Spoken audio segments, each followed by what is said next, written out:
Tres estudiantes de un colegio técnico en Puerto Vallarta desaparecieron el jueves 25 de junio. Iban a una graduación. Estaban parados en una parada de camión conocida como El Zancudo, en la delegación de Ixtapa. Hombres armados los subieron a un vehículo y se los llevaron. Días después, los tres llamaron a sus familias para decir que estaban bien. Eso es lo que reportaron los noticieros locales. Una nota de 60 segundos. Hay algo que los noticieros no te van a contar completo, y es esto. No son tres jóvenes desaparecidos, son seis, tres en Puerto Vallarta y tres más en Guadalajara, desaparecidos en la misma ventana de días, todos menores o casi menores de edad, todos desaparecidos justo después de graduarse de la secundaria o la preparatoria. Harfuch no se detuvo en el boletín de prensa de la Vicefiscalía de Personas Desaparecidas. Lo que hizo después es lo que separa este caso de cualquier otro caso de desaparición que hayas visto este año.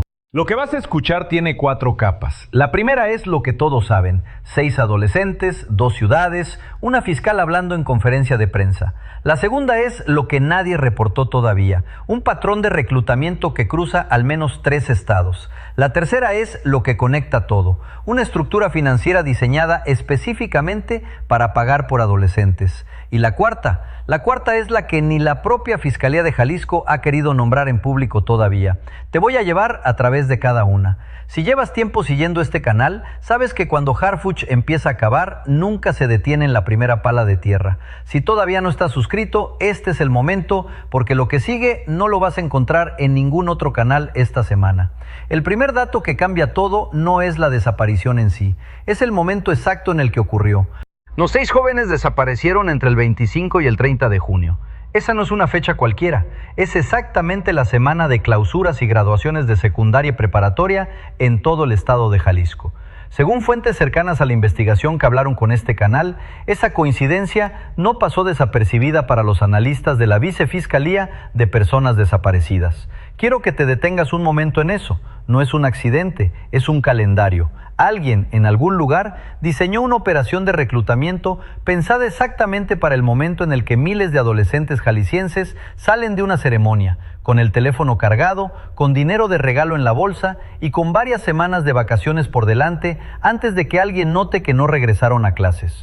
Justin Enrique Torres Molina, de 15 años, se graduó un martes de la secundaria técnica 113. Le dijo a su madre que iba a ver a un amigo en una plaza comercial y que regresaría para ver el partido de la selección nacional. Nunca regresó. Horas después, envió un mensaje de texto pidiéndole a su madre que orara por él durante los próximos 3 meses porque se iba a trabajar a una zona serrana. Ese mensaje no es una despedida improvisada, es un guión, y ese detalle pequeño cuenta una historia mucho más grande. Alguien le dio a ese adolescente exactamente las palabras que debía usar para tranquilizar a su familia sin decirle a dónde iba. Lo mismo ocurrió con Jordan Isaac García López y Christopher Alfredo Sandoval Muñoz, ambos de 14 años, vistos por última vez en la colonia Lomas del Paraíso, la misma tarde, la misma zona. 3 adolescentes, un mismo guión verbal, un mismo patrón de desaparición silenciosa. Pero eso fue solo la primera capa. Lo que estaba debajo era más grande, porque a más de 300 kilómetros de distancia, en Puerto Vallarta, el mismo patrón se repitió con una precisión que no puede ser casualidad.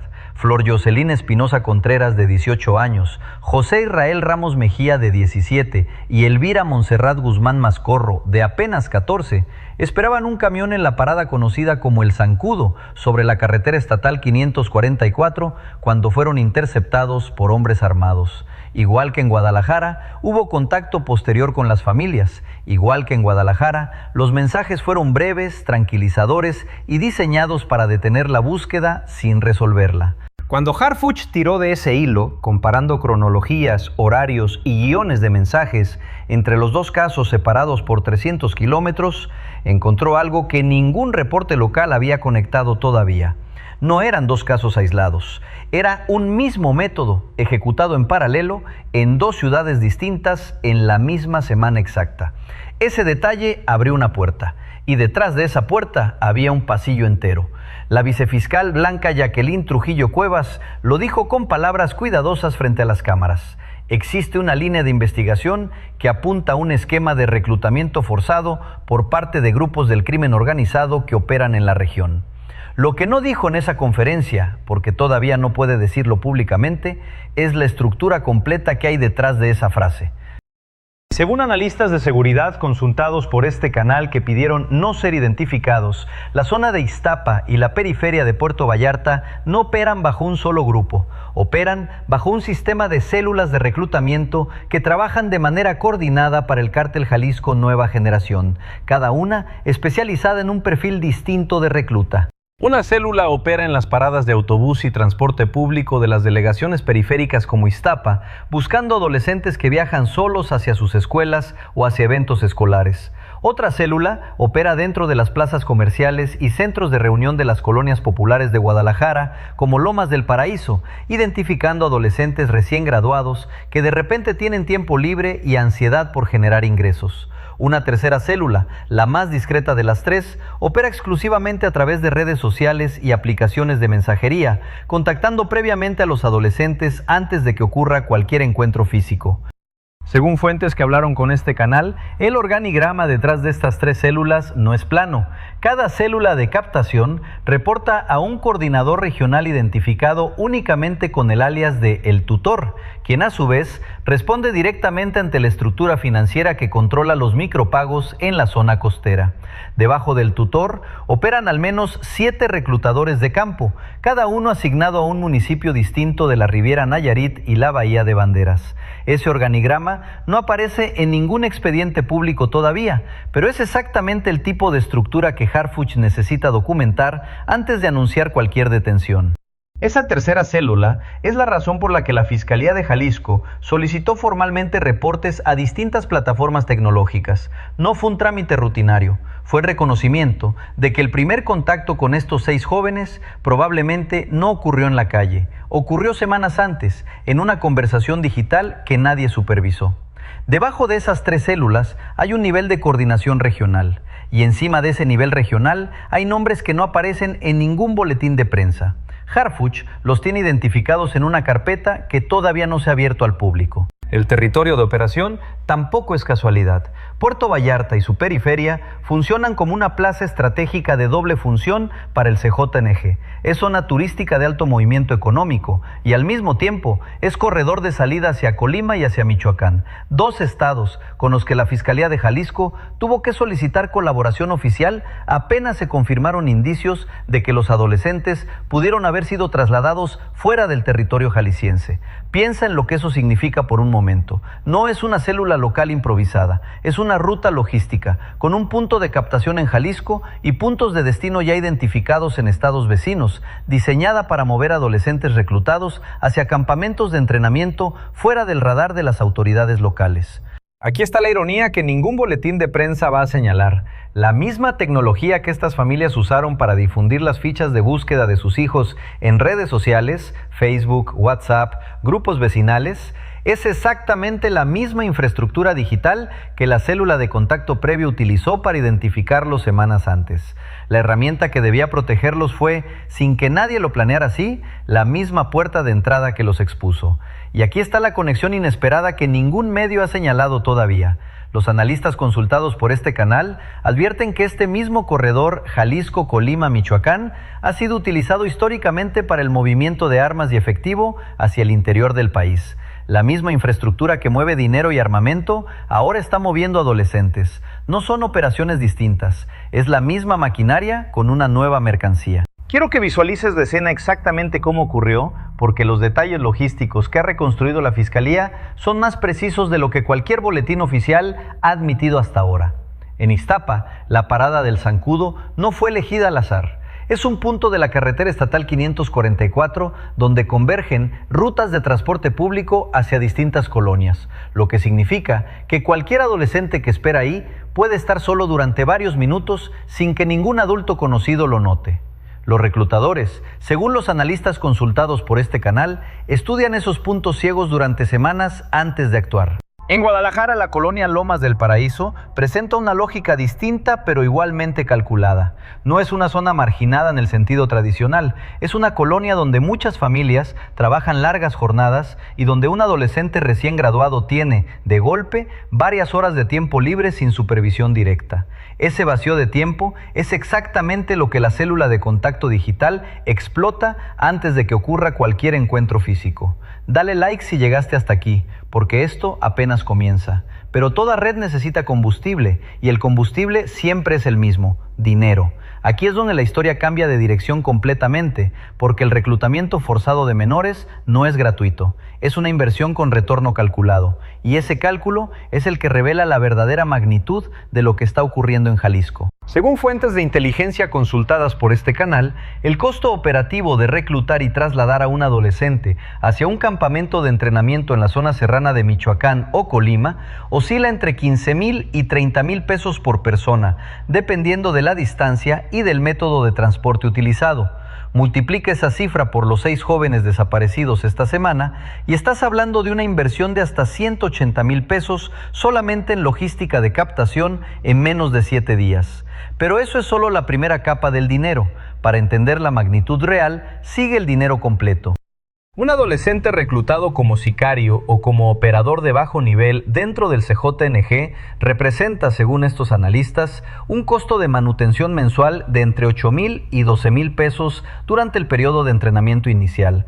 Ese dinero no sale de una sola bolsa, se divide en 3 partes. Una parte va a los reclutadores que operan las células de captación, otra parte va a quienes gestionan el transporte y los puntos de resguardo temporal, y la tercera parte, la más grande, se destina a sostener la infraestructura de los campamentos donde estos adolescentes reciben entrenamiento armado.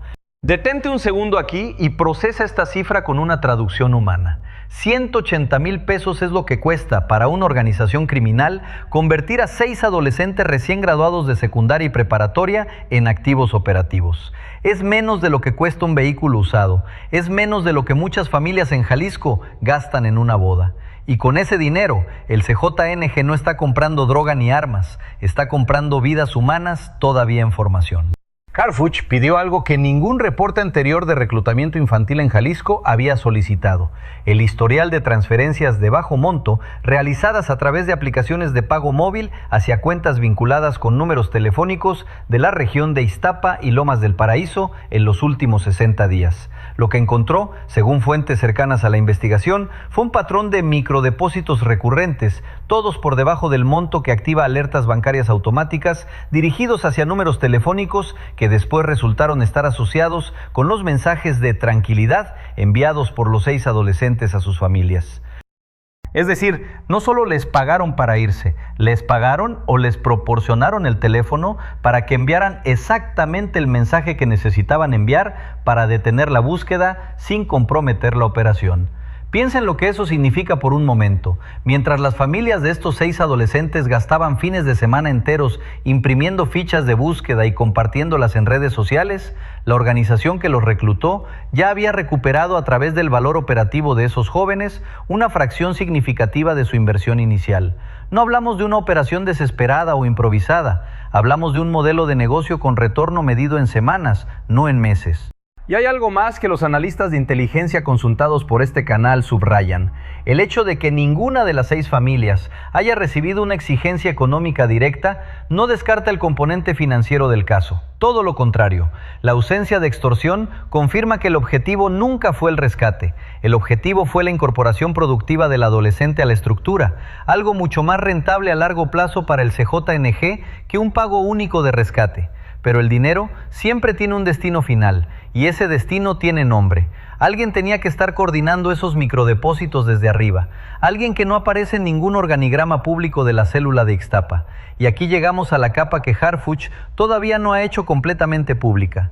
Y aquí es donde llegamos al nombre que nadie quiere decir todavía en voz alta. Según los analistas de inteligencia consultados por este canal, existe un operador identificado únicamente por el alias de El Profe, una figura que no tiene historial de violencia directa, que nunca ha disparado un arma en una operación armada, pero que según estas fuentes es responsable directo de al menos 4 esquemas de reclutamiento de menores documentados en el corredor Jalisco-Colima durante los últimos 18 meses. El Profe no encaja en el perfil tradicional de un operador del CJNG, no es un sicario, no es un jefe de plaza, es, según estas fuentes, una persona con formación pedagógica previa, que entiende exactamente cómo hablarle a un adolescente de 14 o 15 años para convencerlo de que unirse a una organización criminal es una oportunidad, no una condena. Ese nombre no es público todavía. pero está en la carpeta de Harfush, y cuando esa carpeta se abra formalmente, va a conectar no solo los 6 casos de esta semana, sino al menos otros 9 casos de desaparición de adolescentes en la zona metropolitana de Guadalajara y en la costa de Jalisco, registrados desde el año pasado. Harfush sabe quién es, lo sabe desde hace semanas, pero Harfush no se mueve hasta tener todo. Y todo significa cada célula documentada, cada ruta de transporte verificada, cada peso de esos microdepósitos rastreado hasta su origen. Para entender mejor el perfil del profe, los analistas trazan un contraste revelador con los operadores tradicionales de plaza dentro del CJNG. Un jefe de plaza se mide por su capacidad de infligir violencia y de proteger territorio con las armas. El profe se mide por su capacidad de generar confianza, algo mucho más difícil de rastrear y mucho más difícil de judicializar, porque no deja huella en un peritaje balístico ni en una escena del crimen convencional. Deja huella únicamente en conversaciones, en mensajes de texto, en la manera en la que convence a un adolescente de 14 años de que orar por él durante 3 meses es una despedida razonable. Este canal pudo confirmar a través de fuentes que hablaron bajo condición de anonimato que la Fiscalía de Jalisco ya solicitó formalmente el cruce de esta figura con al menos 2 investigaciones abiertas en la Fiscalía General de la República relacionadas con reclutamiento de menores en el occidente del país. Si esa solicitud avanza, el profe dejaría de ser una hipótesis de trabajo estatal y se convertiría en un objetivo de alcance federal. El inventario que ha ido armando la Fiscalía de Jalisco en esta investigación no es solo una lista de evidencia, es la confirmación física de cada una de las capas que acabas de conocer. Los registros de las plataformas de aplicaciones de transporte confirman la capa 1. Los analistas ya descartaron el uso de vehículos de alquiler por aplicación para el traslado de los jóvenes de Puerto Vallarta, lo que confirma que el traslado se realizó con vehículos particulares no rastreables, exactamente el tipo de logística discreta que usaría una célula organizada y no un secuestro improvisado. Los oficios de colaboración enviados a Colima y Michoacán confirman directamente la capa 2, la existencia de una ruta de traslado interestatal ya utilizada previamente por estas mismas células. Los registros de microdepósitos hacia los números telefónicos vinculados con los mensajes de tranquilidad confirman la capa 3 completa en un solo hallazgo financiero. Pero lo más revelador de todo el expediente no estaba en ninguna base de datos bancaria ni en ningún registro de telecomunicaciones. Estaba en algo mucho más simple, el contenido exacto de las llamadas que hicieron los 6 adolescentes a sus familias. Cierra los ojos un segundo e imagina la escena. Una madre en Guadalajara recibe una llamada de su hijo de 15 años. La voz suena tranquila. Le pide que no se preocupe, que va a estar fuera 3 meses, que ore por él. En Puerto Vallarta, otra madre recibe un mensaje similar de su hija de 18 años, quien incluso le pide que retire su ficha de búsqueda de las redes sociales. Pero el objeto más revelador de todo el expediente no fue una llamada ni un mensaje. Fue un objeto físico, una mochila escolar rosa, todavía con la etiqueta de la tienda departamental donde Elvira Montserrat la compró apenas 2 semanas antes de graduarse, encontrada abandonada a un costado de la parada del Zancudo. Dentro de esa mochila no había libros ni útiles escolares, había un cargador de celular nuevo sin usar todavía en su empaque original, un cargador que ella nunca compró. Un cargador que alguien le entregó minutos antes de subir a esa camioneta para asegurarse de que su teléfono nunca se quedara sin batería durante el trayecto. Ese pequeño detalle, la petición de retirar la ficha, sumado a ese cargador que no le pertenecía, es el objeto simbólico de todo este caso. No es un grito de auxilio, no es tampoco una confirmación de libertad plena. Es la prueba de que alguien del otro lado de esa llamada estaba escuchando y guiando exactamente lo que se debía decir. Si todavía no estás suscrito al canal, este es el momento. Dale clic al botón de suscribirse y activa la campanita, porque cuando la Fiscalía de Jalisco confirme la identidad completa del profe, este canal va a ser de los primeros en tenerlo documentado.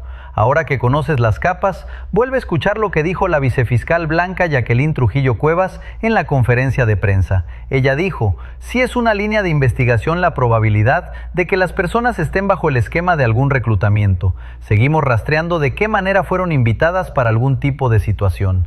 Antes de este video, esa frase pareció un comentario genérico de una funcionaria cautelosa. Ahora sabes que la palabra invitadas no es casualidad, es una referencia directa a la célula de contacto digital que opera semanas antes del encuentro físico, la misma que la Fiscalía está investigando a través de las plataformas tecnológicas. Ella también dijo, en el caso de Guadalajara, lamentablemente hay un dato de prueba que orienta a que tenían interés en pertenecer a la delincuencia. Esa palabra, interés, no es casualidad tampoco. Es una señal directa a la existencia de un proceso de convencimiento previo, un trabajo de manipulación psicológica que no ocurre de un día para otro, sino durante semanas. Exactamente el tipo de trabajo que haría alguien con el perfil de el profe. Harfuch no dijo secuestro, dijo reclutamiento. La diferencia no es semántica. Un secuestro implica una víctima pasiva. Un reclutamiento implica un proceso, una estructura, un sistema diseñado para operar de manera repetida. Y un sistema, a diferencia de un crimen aislado, se puede desmantelar por completo si se identifican todas sus piezas. Te mostré 4 capas, pero hay una más. Hay una capa que ni la propia Fiscalía de Jalisco ha hecho pública todavía. El número exacto de adolescentes que han pasado por este mismo esquema en los últimos 18 meses en todo el corredor Jalisco-Colima-Michoacán. ¿Y cuántos de ellos siguen con vida dentro de las estructuras del CJNG? Lo que puedo decirte es esto. Los analistas consultados por este canal hablan de una cifra que supera ampliamente los 6 casos conocidos esta semana. Hablan de una cifra de 2 dígitos documentada de manera fragmentada entre distintas fiscalías municipales que, hasta hace pocas semanas, no habían cruzado su información entre sí. Esa capa tiene fecha. Cuando la Comisión Nacional de Búsqueda termine de procesar la alerta nacional obligatoria emitida para estos 6 jóvenes, es probable que aparezcan coincidencias con otros expedientes abiertos en distintos puntos del país. Y cuando eso ocurra, la magnitud de esta red va a dejar de ser un caso regional de Jalisco. Un analista de seguridad consultado por este canal que pidió no ser identificado por la sensibilidad del tema, señaló que los patrones de comunicación de los 6 casos actuales coinciden casi de manera idéntica con al menos 3 expedientes cerrados de manera administrativa en la región de la costa de Jalisco entre 2024 y 2025. Expedientes que en su momento no fueron vinculados a un esquema de reclutamiento porque las víctimas, igual que ahora, llamaron a sus familias para confirmar que estaban bien. Eso plantea una pregunta que ningún boletín de prensa ha respondido todavía. ¿Cuántas fichas de búsqueda retiradas de las redes sociales en los últimos 2 años en Jalisco correspondían, en realidad, a jóvenes reclutados y no a jóvenes que decidieron alejarse voluntariamente de sus familias? Escríbelo en los comentarios, porque eso es exactamente lo que la Comisión Nacional de Búsqueda está tratando de determinar en este momento con la nueva alerta nacional activada. Cada capa que acabas de conocer tiene un costo humano que no aparece en ningún boletín de prensa. La capa 1 costó a 6 familias jaliscienses la posibilidad de celebrar una graduación sin miedo. La capa 2, la red de células coordinadas, costó a comunidades enteras de Ixtapa y de la periferia de Guadalajara la sensación básica de que un adolescente puede tomar un camión escolar sin ser observado por alguien que calcula cuánto vale su reclutamiento. La capa 3, el dinero, fue extraída en última instancia de la vulnerabilidad económica de familias que ven en esos 15 o 30 mil pesos de oportunidad laboral algo más atractivo que una realidad de escasez cotidiana. Cuando veas la próxima noticia sobre un adolescente desaparecido tras graduarse en Jalisco, recuerda, detrás de esa ficha de búsqueda hay una madre que probablemente está recibiendo en este momento un mensaje de texto pidiéndole que ore por su hijo durante 3 meses. Y ese mensaje, ahora lo sabes, no lo escribió el adolescente solo. Regresa a la noticia del inicio. 3 estudiantes desaparecieron en una parada de autobús en Puerto Vallarta. Llamaron después a sus familias para decir que estaban bien. Una fiscal confirmó en conferencia de prensa que el reclutamiento forzado es una línea de investigación. Eso es lo que te dijeron. Ahora sabes lo que hay debajo. 4 capas, un corredor logístico de 3 estados, una estructura financiera de microdepósitos diseñada para evadir controles bancarios y un nombre, el profe, que todavía no ha salido en ningún boletín oficial. 6 adolescentes, 3 estados, una sola estructura, y esa estructura todavía no se ha desarmado por completo. Piensa por un segundo en la cantidad de decisiones humanas que tuvieron que alinearse para que esta red funcionara durante 18 meses sin ser detectada. Reclutadores pacientes, un calendario escolar estudiado con anticipación, una infraestructura de transporte discreta, un sistema de micropagos diseñado para evadir alertas bancarias y una figura como el profe, capaz de convertir el miedo de un adolescente en la disposición a desaparecer voluntariamente. Ninguna de esas piezas por sí sola habría generado una alerta nacional. Juntas, forman exactamente el tipo de estructura que solo se revela cuando alguien decide cavar más allá del primer boletín de prensa. Este canal continuará dando seguimiento puntual a las carpetas de investigación abiertas en Puerto Vallarta y en Guadalajara, y en cuanto la Fiscalía de Jalisco confirme oficialmente la identidad de los operadores detrás de estas 6 desapariciones, será reportado aquí con la documentación correspondiente antes que en cualquier otro espacio. El próximo capítulo de esta historia tiene fecha, el próximo martes, cuando se espera que la Fiscalía de Jalisco actualice el expediente de El Profe y de El Tutor ante la Comisión Nacional de Búsqueda. Suscríbete ahora, activa la campanita. Cuando la Fiscalía de Jalisco rompa esta noticia con nombres completos, vas a querer ser el primero en saberlo.